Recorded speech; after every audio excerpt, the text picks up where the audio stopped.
passion, so that's wonderful. And we have two of our very own active members that you may have not even known were physical therapists. How many knew that Sherry and Joanne were physical therapists? Not too many, right? Oh, the husbands know. Yeah, I go, okay, that's good. I'm glad. So we're very excited that they're willing to do this presentation today. And next week's our last one, and it features Pastor Benaway, so that'll be a great presentation, I'm sure, on spirituality and your health. So we're excited by that. So to get started, Lynn Cropper has graciously agreed to do our Bible verse and introductions. Thank you. Thank you for coming to the 7th out of our 8th health. 6 out of the 7th. Okay, health talks here at LCC. I've come to all of them, and I've learned a lot, and I didn't even know I knew anything about this. So this has really been very, very informative. And thank you all all the people who have organized these talks as well, and all the presenters and all the people who have come. So I think it's been very, very good. I found a verse in Proverbs, chapter 3, verses 7 and 8. It says, "Do not be wise in your own eyes. Instead, bring health to your body." I thought that was kind of interesting, recognizing that we don't know how to handle a lot of these things, but that's why we have our experts, and 2 of them are here tonight. And also 3 John 2, the Apostle John writes to the early Christians, "I pray that you may enjoy good health and that all may go well with you." Again, a very apropos verse. Let's pray. Dear Heavenly Father, please bless this time we have together. May what our presenters say and teach be helpful to many of us here tonight. It's in your Son's name that we pray. Amen.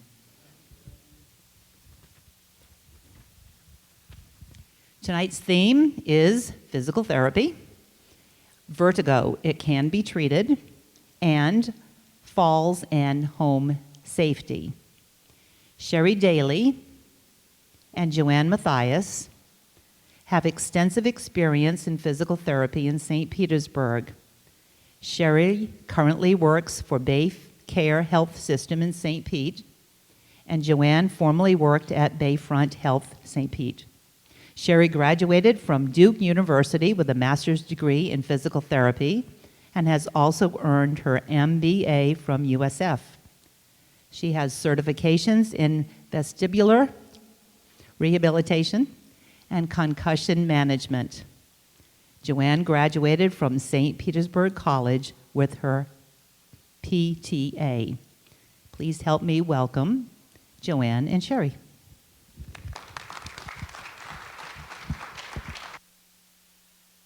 Thank you, Lynn. That was so nice. Well, good evening. I'd like to give you just a little background, although she did give you some. I have worked in the physical therapy field for 35 years. I started in 1970 at St. Anthony's Hospital. My last 15 years before I retired, I worked at Bayfront in the outpatient physical therapy department. So I know I'm a little rusty at this, so I'll do my best. But this is a subject that I found really interesting to look back on and to relearn some new things that they have shown us. So I'd like to start by giving you a few important facts about falls. And we're going to start off with these risk factors for falling. And I have these handouts and I have some pencils.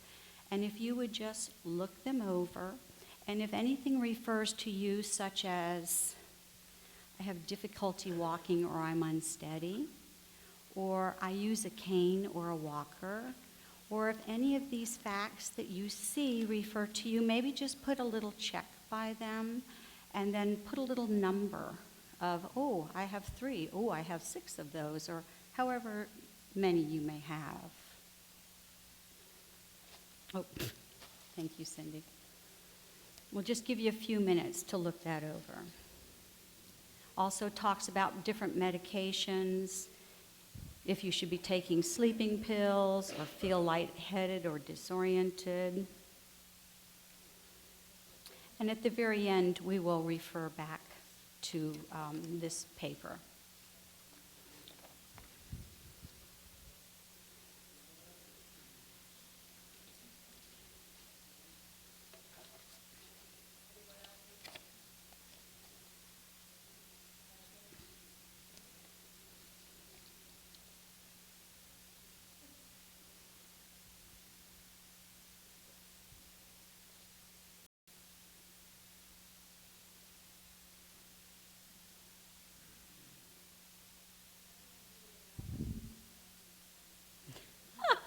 You know, that's true. We could add that. Let's all add that at the very bottom. Some people are. I know I have a grandson that is.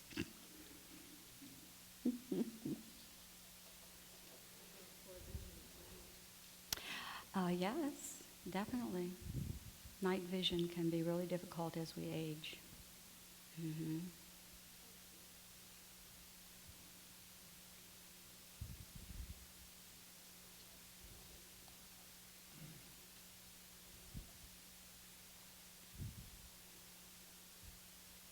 Okay, I think we'll go ahead and start. So, we'll go to our first screen. Each year, millions of older people, those 65 and older, fall. In fact, more than 1 out of 4 older people falls each year, but less than half will tell their doctor, or even their spouse sometimes. They try to hide it. Falling once doubles your chances of falling again, and your second fall usually happens within a 6-month period. So somebody needs to know about that so we can help to prevent it. Falls are very serious and costly, as we will see. Now, this is a graph showing death rates from falls per 100,000 people in the United States. And from 2007 to 2016, they have increased by 30%. But what is very alarming is that the death rates are predicted to increase by 2030, 7 fall deaths every hour. So we really need to address this problem. This study says the most likely reason is that people are living longer with conditions in the past that they would have died from. But living longer makes them more susceptible to their fatal injuries, and some of these could be very simply from medications, impaired mobility, unstable gait, poor balance, dehydration, and foot problems. These can all increase your risk of falling, but all of those are also preventable. 1 out of 5 falls causes a serious injury such as a broken bone or a head injury. Each year, 3 million people, older people rather, are treated in emergency departments for fall injuries. Over 800,000 patients a year are hospitalized because of a fall injury, most often because of a head injury or a hip fracture. Each year, at least 300,000 older people are hospitalized for hip fractures, and 20% of those hip fractures within a year, they will die. And a lot of those that don't are going to be needing help for their activities of daily living from then on. So it is very serious. More than 95% of hip fractures are caused by falling, usually by falling sideways, and what happens is you fall right onto that hip and fracture it. And some of the studies I had read, they're trying to actually teach patients to kind of, I don't know, Sherry, if you all do this, but to kind of roll a little bit and fall on your bottom, or to fall forward, but don't fall on that hip because it probably will fracture.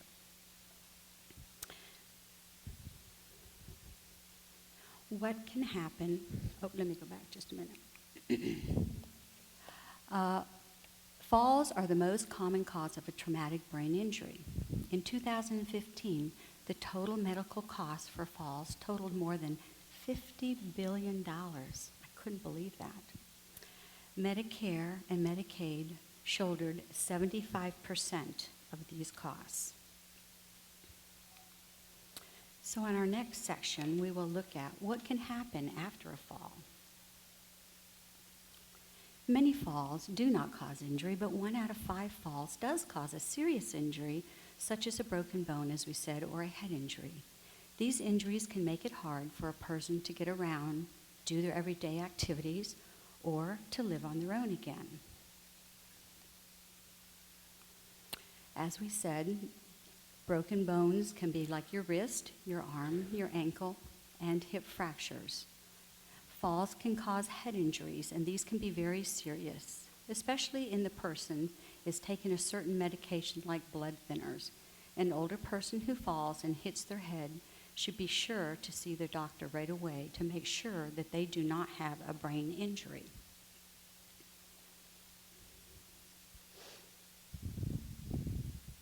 Many people who fall, even if they're not injured, they become very afraid of falling.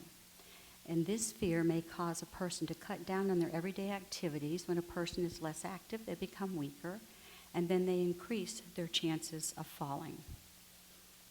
And many times they need a professional to help them get over this fear. A lot of times we would see them in the nursing home or even at home in home health. They'd step back, end up being in a wheelchair, and thusly sometimes never get over the fear to get back on their feet. So a professional can really help them get back on their feet. What conditions make you more likely to fall? Research has identified many conditions that contribute to falling. These are causal risk factors. Many risk factors can be changed or modified to help your fall. And some of these factors are lower body weakness, vitamin D deficiency. This helps with your overall health and improves your immune function. Oh, okay. Oh, how'd that happen? Do we know how that happened, Chris?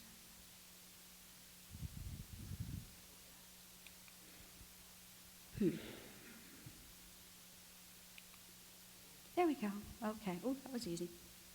So your vitamin D deficiency, I didn't realize how important it was to not only improve your immune function, but if you don't have it, you're going to have enough of it. You're going to have an increased bone and back pain, thinning of the bone, sometimes tiredness, and sometimes depression, which all can cause you to have an increased risk of falling. Difficulties with walking and balance is also a risk factor. Use of medicines such as tranquilizers, sedatives, or antidepressants, even some over-the-counter medicines, can affect your balance and how steady you are. Vision problems will also make you more likely to fall, foot pain, or poor footwear. You also have to watch your home hazards or dangers such as broken or uneven steps and throw rugs or clutter that can be tripped over. We all have that in our homes. Most falls are caused by a combination of risk factors. And of course, the more risk factors you have, the greater the chance is that you are going to fall. Healthcare providers can help you cut down on a person's risk by reducing the risk factors we've mentioned.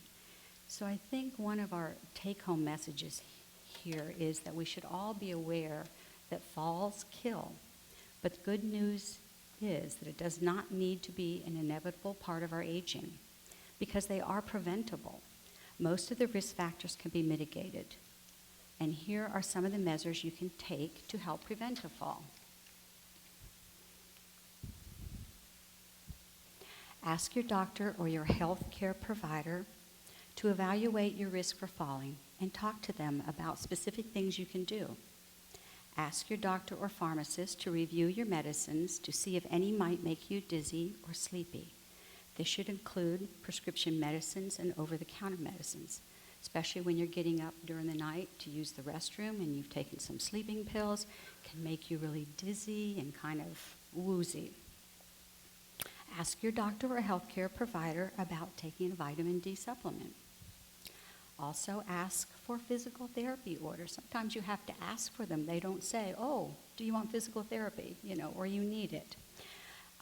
Because they can help you decide what your risk factors are, help to strengthen, and also to work on dizziness, as Sherry's going to work with us a little bit later.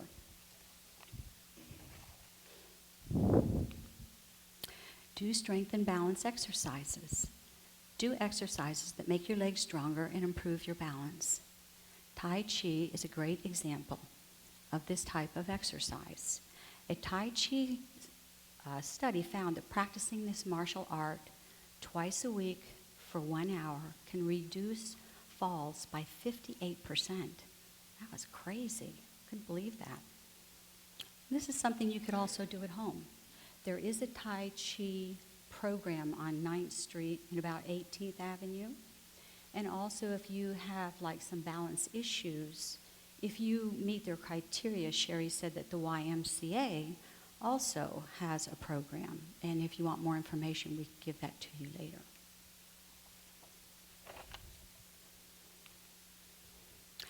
This one you might not think about, but have your eyes checked by an eye doctor at least once a year, and be sure to update your eyeglasses if needed.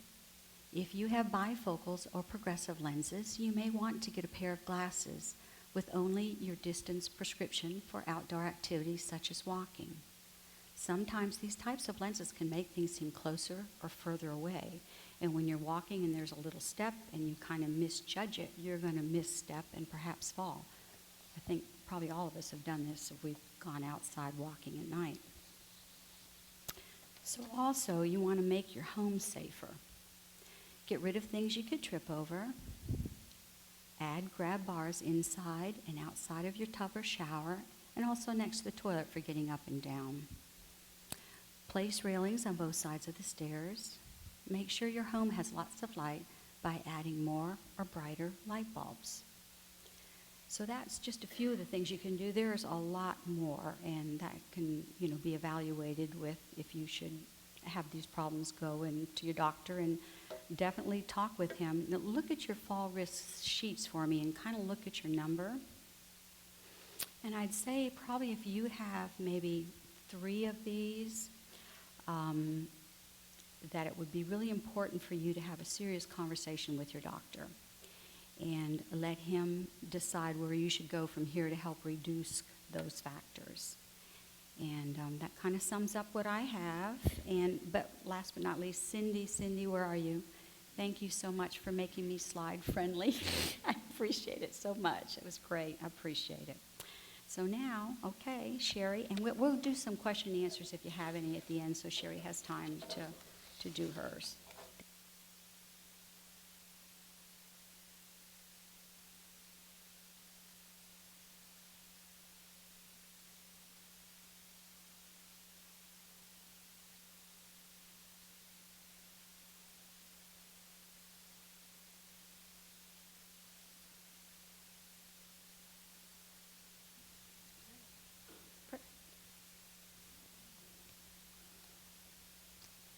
All right.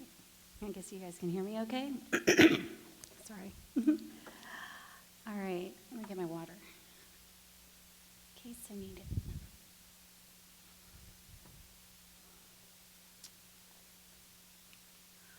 All right. I got some stats too. 40% of the U.S. population will experience dizziness or imbalance sometime in their lifetime. And 30% of U.S. adults, 65 and older, will have some form of dizziness.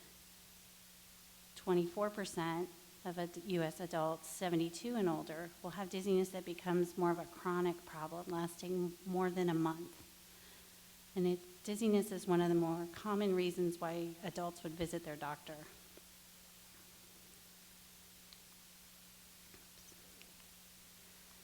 So when we talk about dizziness, it's a term that's used to describe a lot of different phenomenon.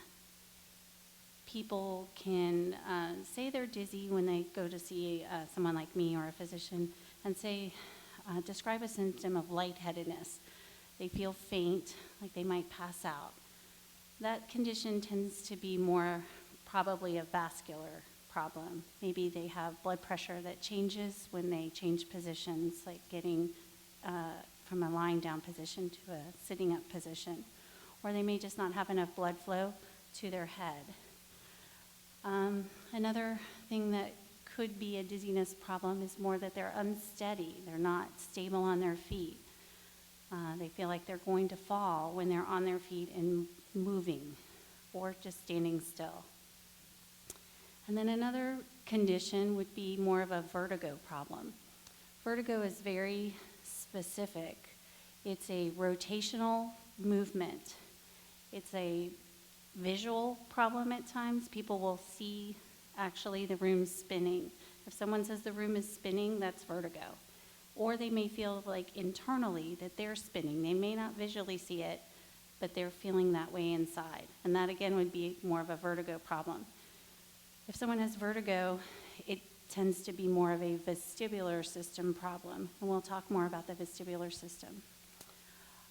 Sometimes people will just say it's more of a floating feeling, or they're not, they're heavy-headed, woozy. So there's a lot of terms that come out, but dizziness is the one word that they will describe initially to their doctors. And so it's our job as healthcare professionals to really determine what it is they actually mean by that word dizziness.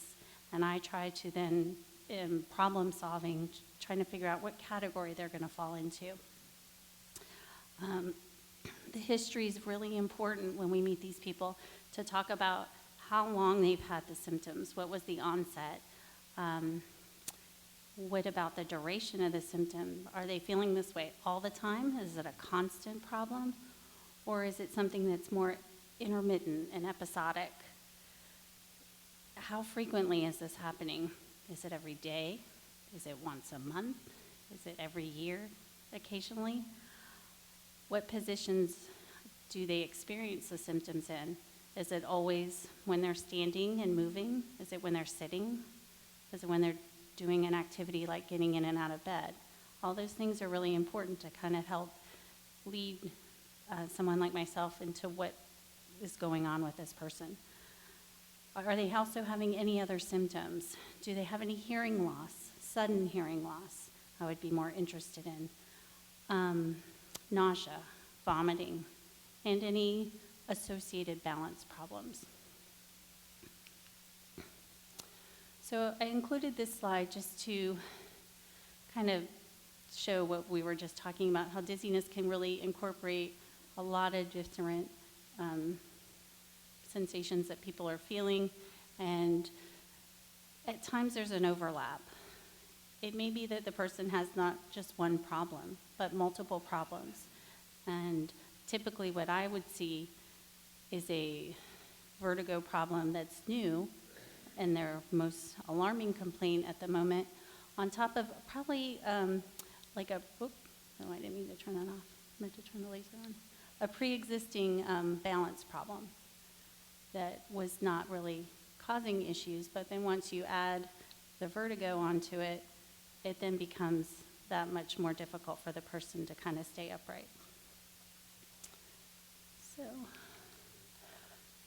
So to kind of understand what's going on, we have to know about the nervous system and how it works. Our brain is kind of the control center of the nervous system, but the brain is very reliant on sensory system information. The primary senses the brain's relying on would be our vision, our feet, we'll get to that in a second, and our inner ear, which is where the vestibular system mostly resides. So vision is pretty understandable, how our eyes help us with our balance. But it's not the only thing that's keeping us upright. If you think about someone who's blind, they're not unstable. They have other senses that help them to stay upright. But one of the more important systems that help people that we rely on, especially when we're younger, to stay upright, would be proprioception. This is also called kinesthesia, and it's your ability to sense where you are in space from your feet, mostly. But it involves joint receptors in various, all the joints of our body, but mostly our feet and ankles. There are joints in our knees and hips that become more important sometimes as we age. There are different disorders that can cause sensory loss in our feet and the inability to feel where we are in space and to sense vibration.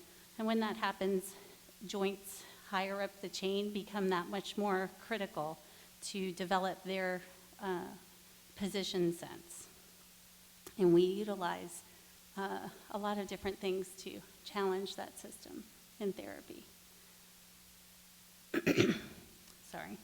The vestibular system is a two-part system. The central part of the vestibular system is located in the brainstem, so it's considered part of the central nervous system with the brain.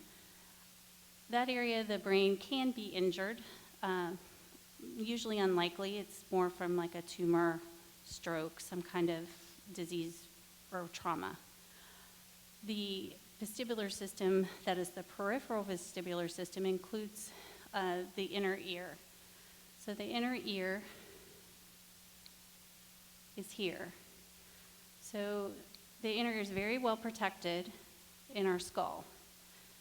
You have to go through the ear canal. This is your tympanic membrane, which is the eardrum. Your middle ear here, which contains a couple of bones. And then you get to the inner ear structure. And the inner ear has two sensory systems. It not only contains this vestibular system, but it also contains our hearing system. This is the cochlea. And that is not usually involved with people who are having vertigo problems, but it can be. It's adjacent to the vestibular system. If you have some kind of virus or an injury to that area, hearing can be impacted. So it's definitely something that needs to be evaluated in the course of your history taking with the patient. So just a little bit closer look at the vestibular system. Peripheral vestibular system, inner ear. This is a bony structure. And inside this bony structure is a fluid called endolymph. The basic cell of the vestibular system is called a hair cell. And they line these canals, and they also are on these two circular areas. These are called vestibular organs, the utricle and the saccule. And I'll show you a picture of that in a second. But to talk about these semicircular canals, they'll become important later when I talk about a very specific type of vertigo. The semicircular canals are positioned in space in three different orientations, similar to what a gyroscope would look like. So the three canals are lined with these hair cells and fluid, and that's normal for people. This area, the next slide, will indicate the vestibular organs and what they look like. Vestibular organs have hair cells with nerve attachments. The nerves will go to the brain stem, where the vestibular system also resides, and also to the eyes. The hair cells, this is a gel matrix that sits here on these vestibular organs. And on top of the vestibular organs are little rocks called otoconia. People will say I have crystals that are dislodged in my ear with a particular type of vertigo we'll talk about. And this is what they're talking about, these crystals. Now, normally, these crystals are important. They tell the brain where our head is oriented in space, and they send signals to the eyes.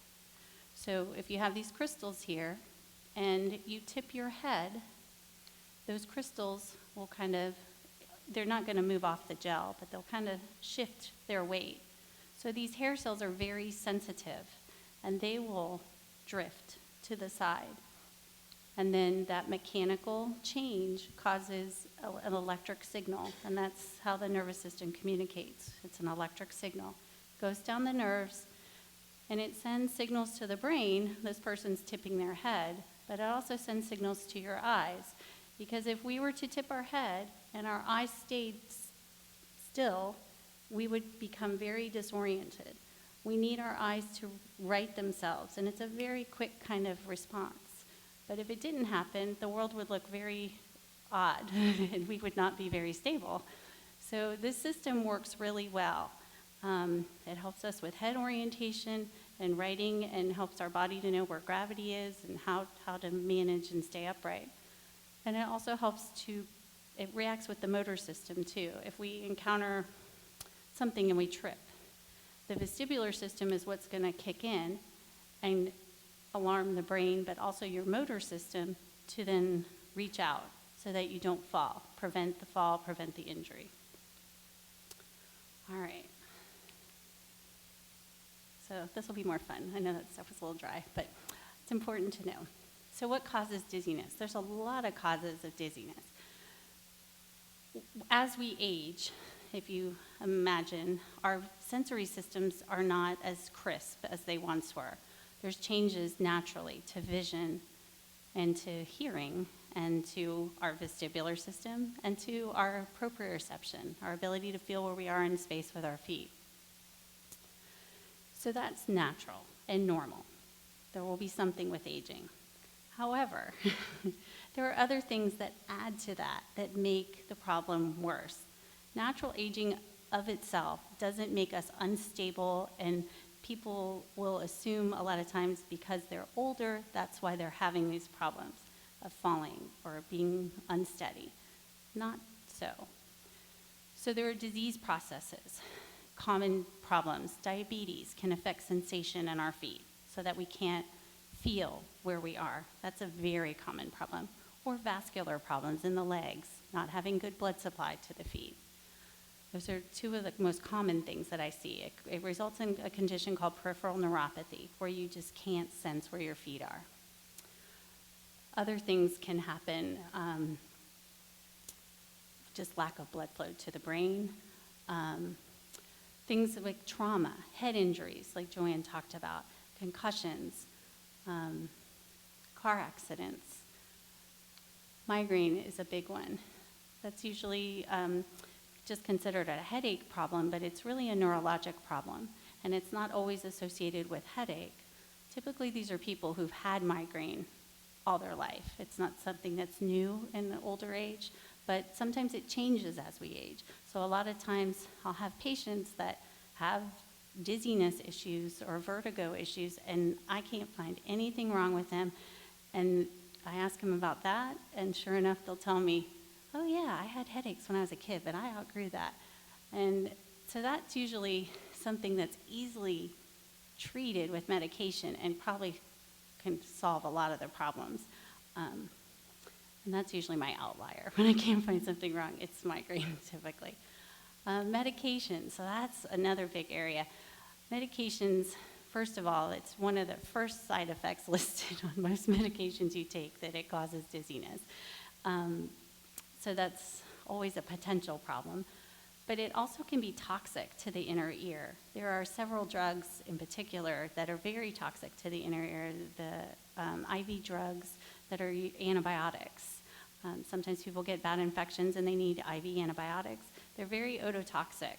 And I have had patients in the past that have had total damage to both.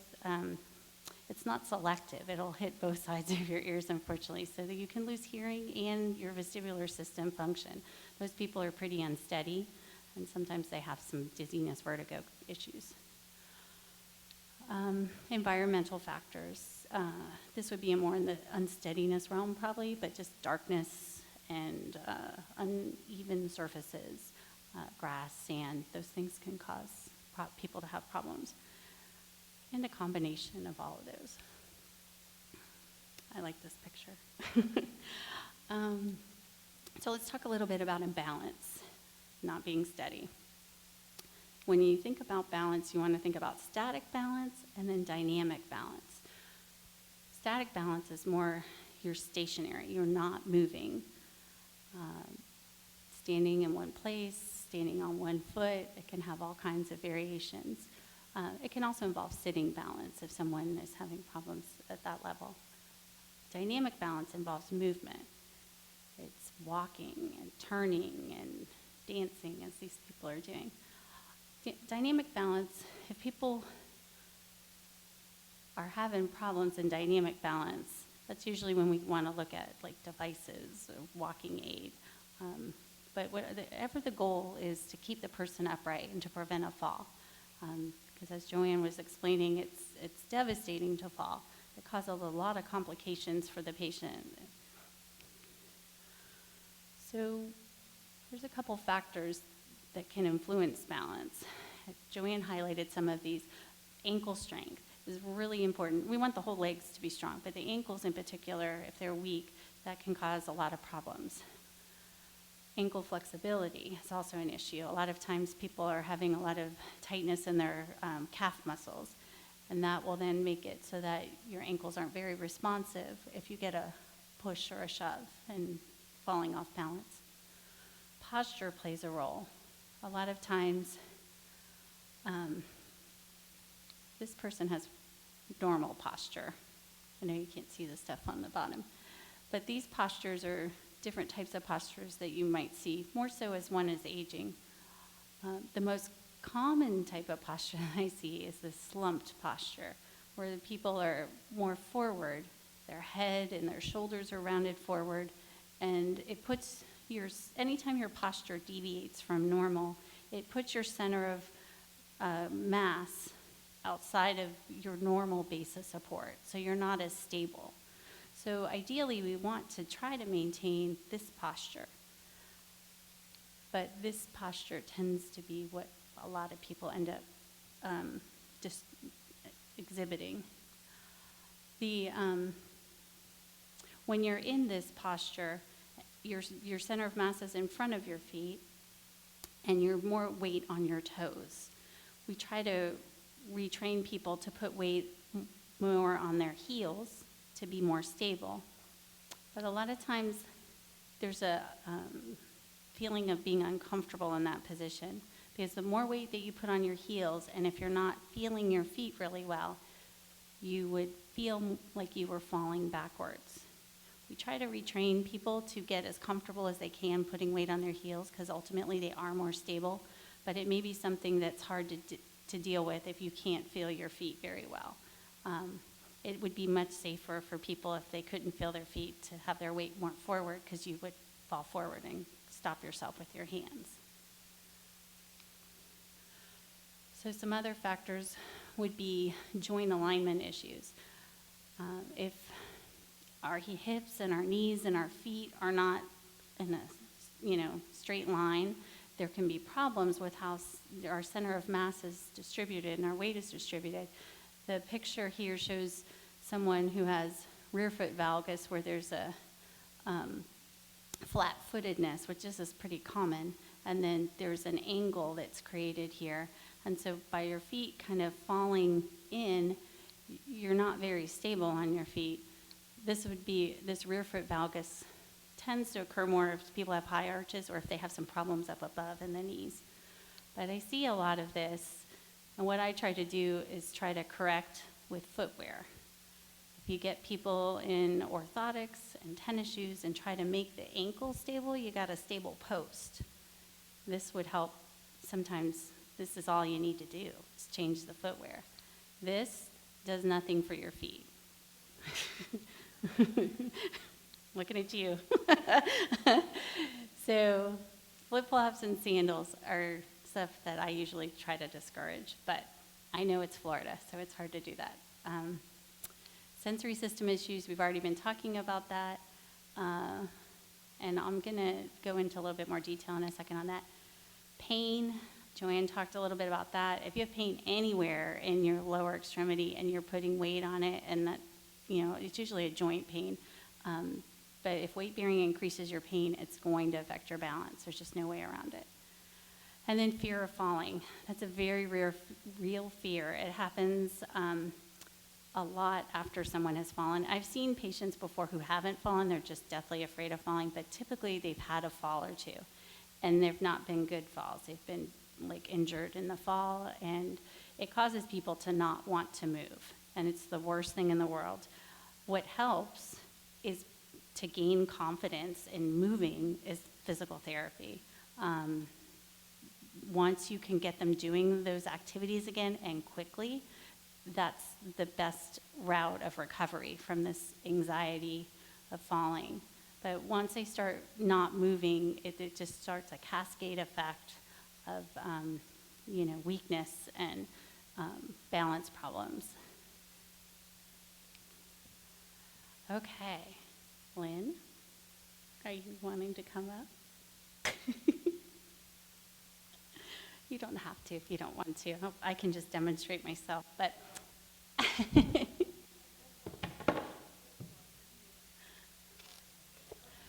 so in therapy, we do a lot of different things. We do strengthening of the legs, we do flexibility exercises.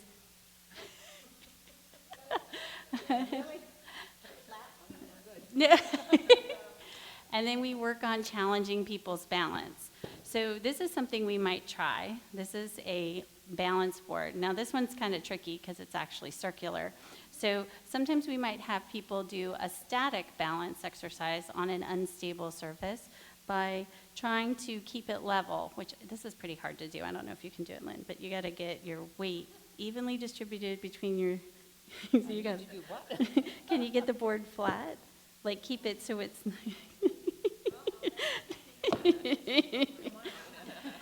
so if we did a static exercise on a moving surface, she could try to keep it stable, or I could make it a dynamic exercise. Don't fall, I know it's not easy. So you could try to go side to side and forward and backwards, or in this one you could do circles. I like the circles. I shouldn't be looking down though, right?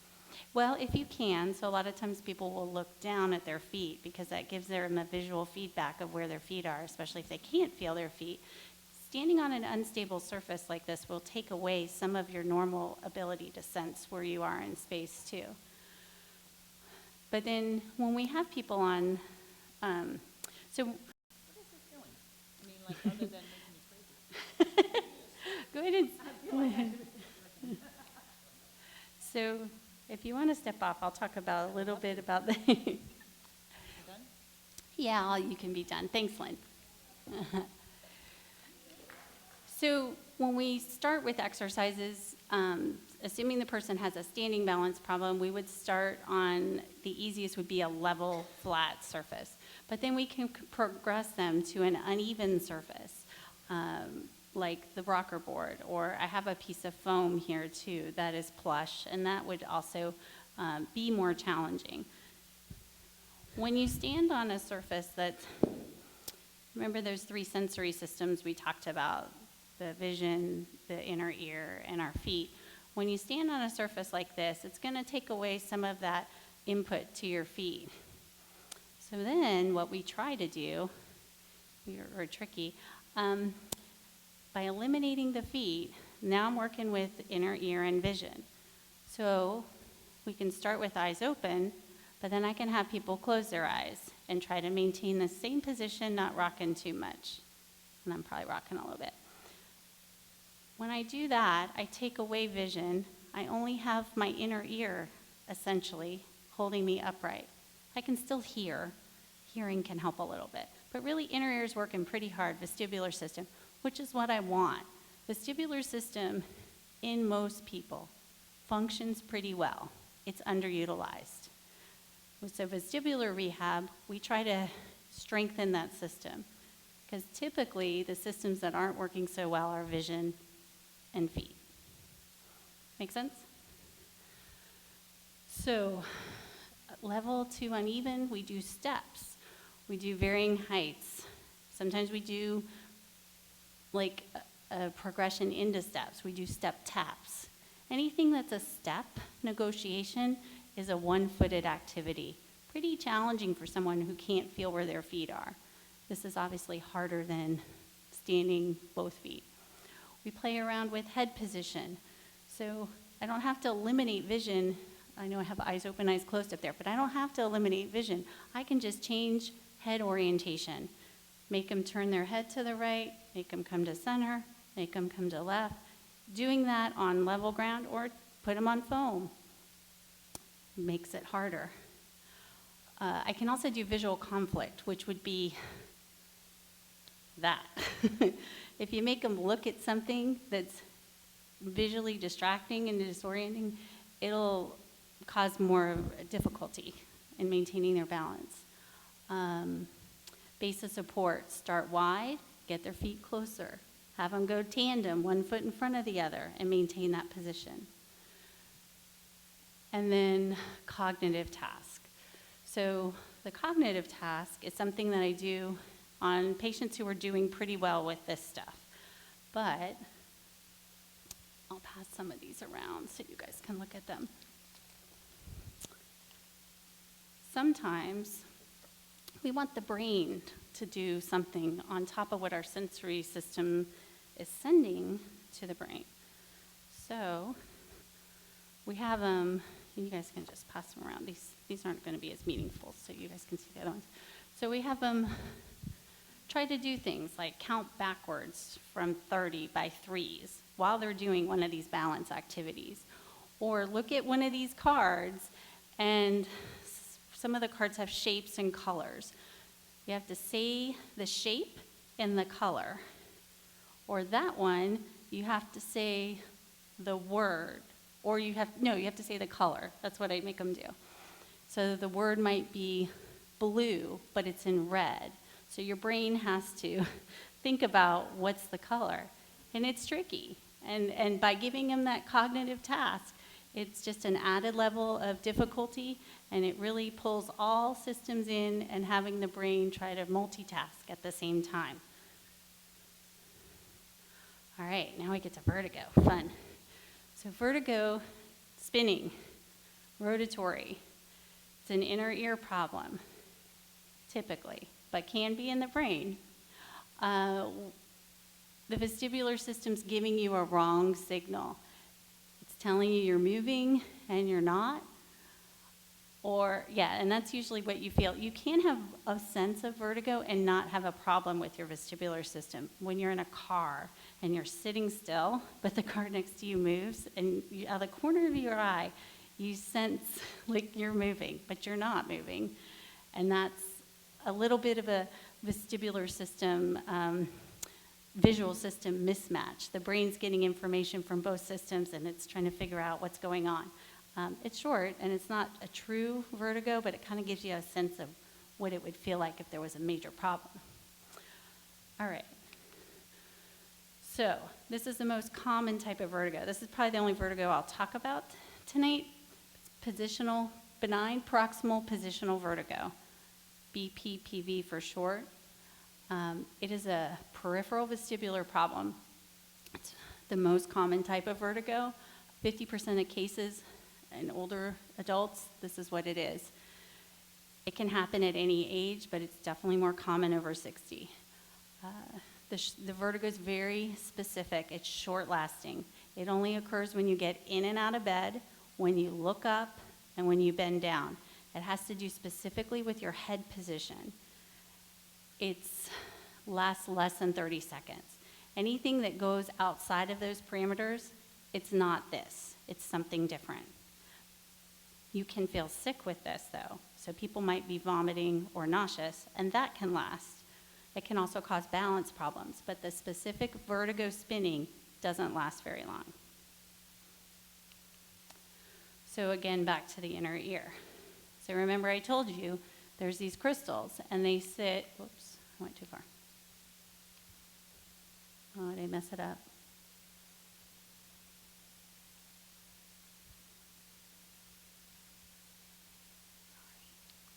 Oh, wait, there we go. Okay. So crystals sit here on the gel with the hair cells, right?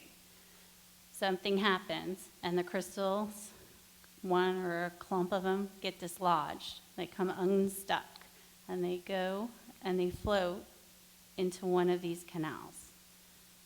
And when the crystals are in the canals, they're stimulating those hair cells that are there.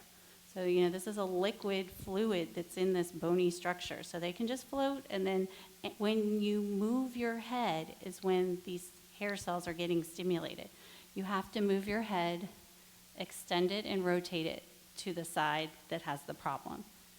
It's typically one side. It can be both sides, but it's more unusual. It's usually only in one canal. It's usually in the posterior canal.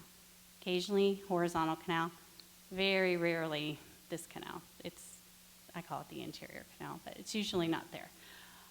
So what we do, this is a mechanical problem. The theory is that this area dehydrates the gel as we age. So that's why it's more common over 60. So with the dehydration of that gel, it allows the crystals to kind of move into here. What we do to treat it is we move your head. We roll you, essentially. It really depends on which canal's involved, how we move you. But we move the crystals through the canals, put them back where they're supposed to be, and it's gone. It takes 3 minutes. It's very simple. But it's only for that type of vertigo. So there are other types of problems that can happen with the inner ear, and we do other things to help those problems. But this is easy to treat, and you don't have to visit me very long, but I can get rid of it. Now, the bad news is that it's not a cure, it's a remission condition. So once, we don't know why, there's a lot of things about BPPV we still don't know, but we do know that once you've had it, you can get it again. So it naturally can do a come and go kind of thing. So you wouldn't necessarily have to see somebody, and one day you may wake up and it's gone, and you're like, oh, great, it's gone. But then it could come back. It tends to stay away for longer periods of time if you come and have us treat it and reposition it. I also tell my patients who I have treated for this that if they stay active after I treat them, that should help keep it away. At the end of the day, the vestibular system craves movement. So the more you move and the more active you are, the less likely this is to come back. But if you're sitting a lot, or if you get sick, or you're in the hospital, a lot of times this stuff comes back on top of whatever else you're dealing with. So it's not nice, but movement is important. A lot of times people get this and they stop doing certain things that they used to do because they get vertigo every time they lay down on the floor and do their yoga or whatever. And I try to get them doing this stuff as quickly as possible because it's really important. Side note, a lot of times people will prescribe medications for vertigo. It helps with symptoms, in this case, if this is your problem, but this is mechanical. It doesn't treat it. It's not going to fix it. It will probably make you tired and maybe not nauseous, but that's about all it does. All right, I'm going to show you a video. This is a video of someone who has, oh, it's not the one I wanted, but that's okay. It's horizontal canal. So this is nystagmus. This is an eye movement pattern that's unusual that you would see in this type of vertigo. Their eyes are twitching horizontally. It's okay. So that is what I would see if someone had positional vertigo in the horizontal canal. And I would know that only when I tipped, I would have them lying down or sitting, and then I would lie them down very quickly and look at their eyes. And that's what their eyes would do. And that's why people feel like the room is spinning, because it actually is. When those hair cells are stimulated, it sends a nerve signal to the eyes, and it makes the eye muscles around the eyes contract in a specific way. The way the eyes move, the nystagmus pattern, will tell me which canal, which ear, and then I can treat it. Make sense? Right? So, this is basically what I do for someone who has posterior canal BPPV. This is the most common form, and what I do to treat it. So you take the person, they're sitting like this, you lie them down, their head's extended and rotated. You actually don't even need to extend them this more anymore. Initially, when I was getting trained, you had to have their neck in quite a bit of extension. But a lot of times people have neck problems, and it's not a comfortable position. So, and you don't have to have their head hanging over the table like this is demonstrated. I do it with their head. It's kind of mostly supported. But I hold their head, and I look at their eyes, and then a minute there, and then they roll. They roll away from the affected side. So you go 90 degrees to the other side, and their head is rotated and extended on the other side slightly. And then the last head position is they look down at the floor. Again, it's away from the affected side. So they have a left-sided problem, they went right. And then you sit them up, and it's back to where it's supposed to be. It's like hocus pocus. All right. So for other types of vertigo, I didn't really go into specifics, but there are other problems that can happen in the inner ear that can cause people to also have vertigo symptoms. Usually it's from some kind of virus or something affecting one ear, or maybe one of those medications that damages the inner ear. So there are eye movement exercises we do. Sometimes people's eyes there are two different eye movements. One is smooth pursuit. It's a a slow eye movement, sometimes it involves tracking if you're looking at something that's moving, and sometimes the eyes aren't moving congruously. So that's something that there's simple eye exercises they can do. There's another reflex for a quick eye movement pattern that gets disrupted when the vestibular system is injured. And that is when you move your head quickly, your eyes should always follow at the same speed. But if that reflex is disrupted because of injury to the inner ear, you will have a lag. And when you turn your head, it's a millisecond, but it's like a catch-up for the eyes. And in that split millisecond where the eyes are not turning with the head, it causes a sensation of dizziness. It's not a true vertigo spinning, but it's similar to that in that it's a vestibular problem. But they won't report rotational kind of movements. They'll just feel like the world's moving for them. And it is literally moving because their eyes are not in sync. So we do a lot of eye movement exercises at quick speeds in horizontal orientations and vertical. And the head movement has to be quick. It's like boom, boom, boom, boom, while they're looking at a target.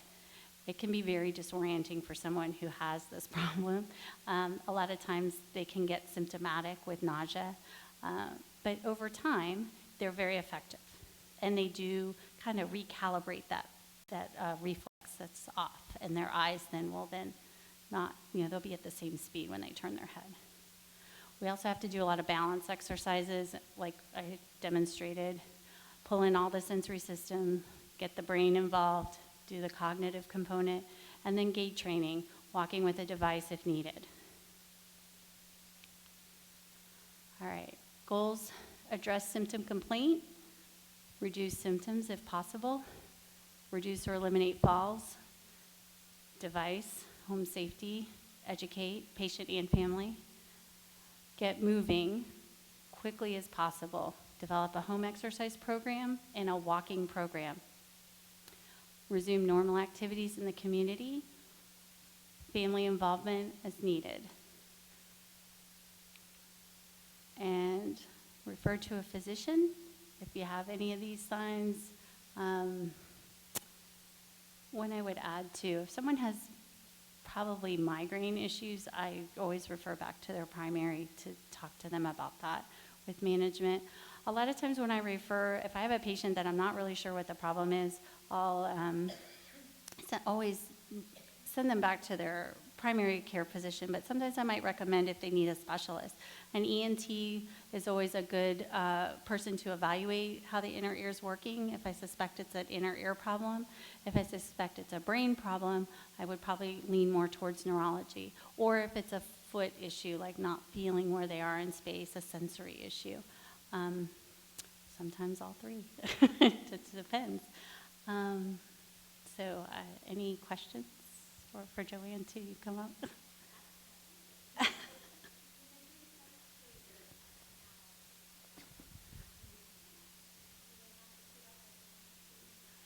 No, so it used to be when we would treat for positional vertigo, we would have to, it was a longer duration to treat, maybe 10 minutes. We would hold each position for 3 minutes. We would set them up and put them in a collar and restrain them for about 24 hours, 12 to 24 hours. They would have to sit upright, drink from a straw. There was a lot of things to do after the repositioning to ensure that the crystal would stay put. Research has shown over the last 20 years since I've been doing this that that's not really as necessary. I still do make recommendations on not sleeping on the affected side for 5 days. That seems to be helpful and not having it come back. And I tell people if they can avoid laying down for a couple hours, that would be ideal, not to go home and just be in their bed, to be a little bit more active. But other than that, there's really no need to restrict movement for that short period after the treatment. Any other questions?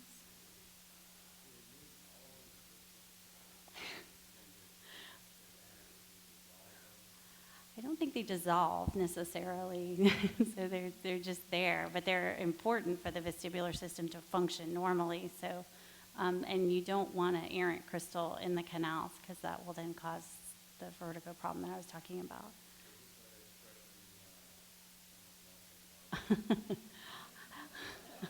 I don't know because that expression's probably been around a long time. I would say that this field is relatively new. When I was in school, we actually had a very small lecture on the vestibular system in my neuroanatomy class. We really didn't learn about treatment. So I graduated in '96, not that long ago. I got specialized training. Yeah, it doesn't seem like it to me. But then I got specialized training, though, after I graduated and started working for a couple years. And there are now a lot of people that will still have some classwork in physical therapy programs, but I think a lot of the education for this type of therapy is done outside of your academic experience because it's pretty specialized and you really have to get your hands on a lot of patients and see a lot of these eye movement patterns to be able to identify what you're seeing. And the best way to do that is usually if you're working with a physician closely, like a neurologist or an ENT who has a big supply of patients they can give you. Yes.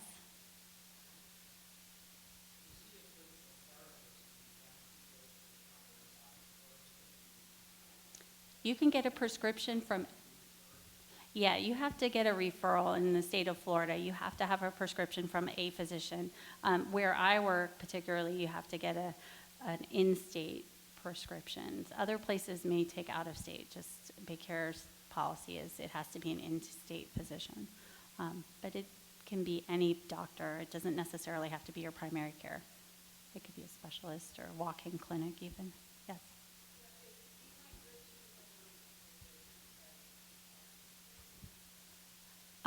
Not necessarily. It just might make you feel horrible, in and of itself, but it's not going to cause vertigo.